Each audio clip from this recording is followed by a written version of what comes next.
Welcome back to our Summit Series installation guide.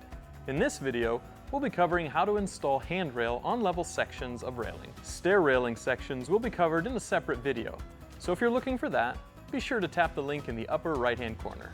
In our previous video, we covered the layout of our posts, so our first step is to mount these posts to the deck. We want to make sure we get the edges and angles of our posts just right, so we're going to outline these using some painter's tape. Once we've done that, we're going to go through and mark our 4 pilot holes using our chalk shot, which you can find at cablebullet.com.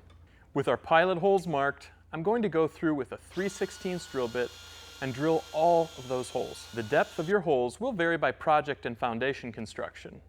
With our wood deck, we're going to go in far enough so that our 4.5-inch screws are secured into the blocking. Now we're going to bring our posts back in and secure those in place. We're not going to tighten them fully just yet, as we need to make sure that they are level and plumb first. Each post has a set of leveling screws that we'll make use of.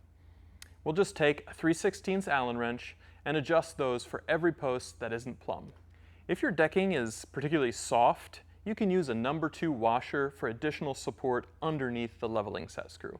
Now that we've got all of our posts level and plumb, we're going to measure and cut our railing, starting with the bottom rail. When you're doing this, watch out for 2 things: your distance from the post to the cable hole and whether or not you'll need a support bar in the center.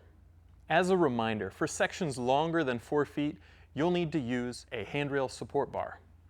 Our section here is 5 feet long, so we'll need to use one of those. I'm going to lay my railing out here and find a nice spot where the cable holes will have the same amount of distance between my posts on both ends. With these level sections, you'll be able to go into the actual post body about 1/4 inch. For my section here, that's going to give us a total of 19 cable holes. With a support bar in the center, that's going to give us 9 runs of cable on either side.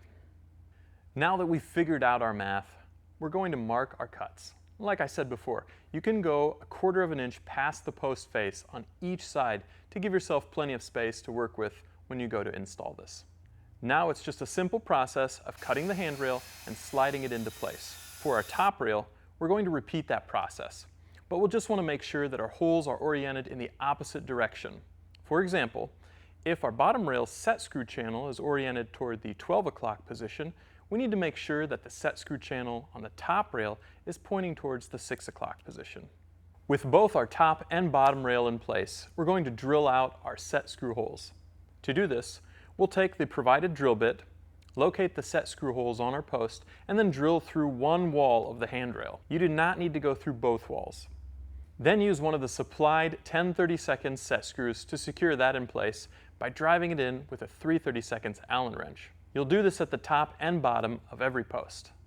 We recommend installing the top first to reduce the chance of it falling on top of the bottom rail. And that's the whole process for installing handrail on a level run.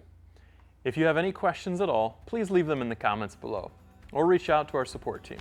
Make sure to subscribe for more videos like this. Our next video in this series will be covering how to install handrail on stair sections, so be sure to catch us there.